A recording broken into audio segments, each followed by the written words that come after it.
Надвор од студиото на Урбаните вести ви информираме за актуелните случувања, известувања и сервисни информации од градот.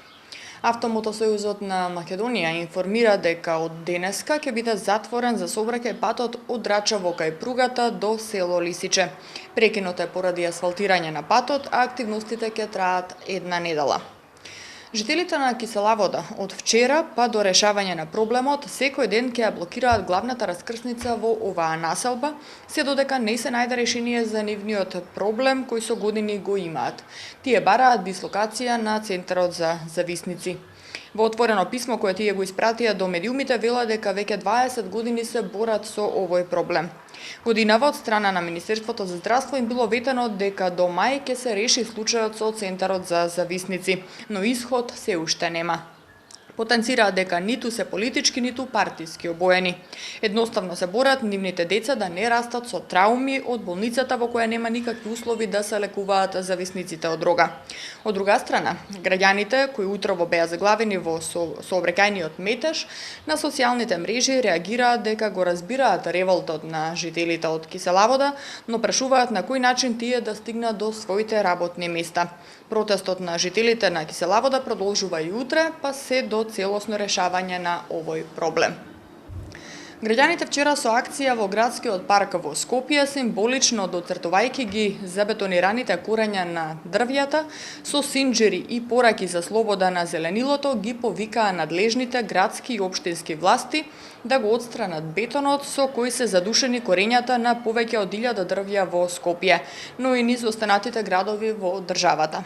Од Институтот за комуникацијски студии вела дека Петре Шилегов како градоначалник кој раководи со координативното тело на градоначалниците во градов и првиот човек на Скопје, има можност и должност да го постави ослободувањето на сите заробени дрвја како заедничка акција. Според експертите од Шумарскиот факултет, дрвјата мора да бидат ослободени веднаш, без ниту еден ден дополнително одолговлекување, бидејќи летните жештини и високите температури ќе значат угинување на најмалку 200 до 300 повеќе деценијски во моментов исклучително загрозени дрвја. Зелените површини, според Генералниот урбанистички план на Скопје во 2012 година, заземаат вкупно 529 хектари, односно 6% од вкупната површина на градот. Се наведува во студијата за озеленување и пошумување на градот Скопје од 2015 година. Во Капитол Мол денеска почнува првиот хибрид фест посветен на екоавтомобилите, скутерите, тротинетите и велосипедите. Хибрид фест ќе се одржува до четврток во период од 18 до 21 часот, кога граѓаните ќе имаат можност да се информираат и да ги тестираат екопревозните средства. Што се однесува до временската прогноза, времето попладне ќе биде нестабилно со пороен дожд и грмежи. Локално процесите ќе бидат поинтензивни во форма на невреме со појава на град. Ќе дува североисточен ветер, најавуваат од управата за хидрометеоролошки работи. Максималната температура ќе биде во интервал од 27 до 34 степени, а УВ индексот ќе изнесува 7. Во Скопје попладне ќе биде нестабилно со пороен дожд и грмежи, а локално со услови за појава на град. Температурата ќе се движи до 31 степен.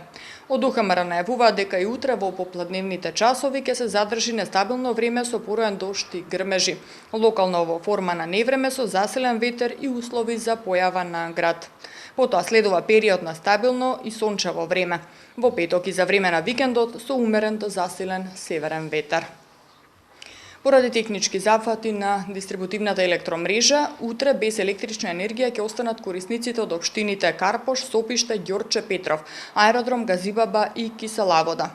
Во период од 8:30 до 15 часот без електрична енергија ќе останат дел од корисниците на улицата Сливовска, улица Пресека, Буф, Бабуна, Владимир Каваев, општина Карпош, како и дел од село Долно Соње, општина Сопиште.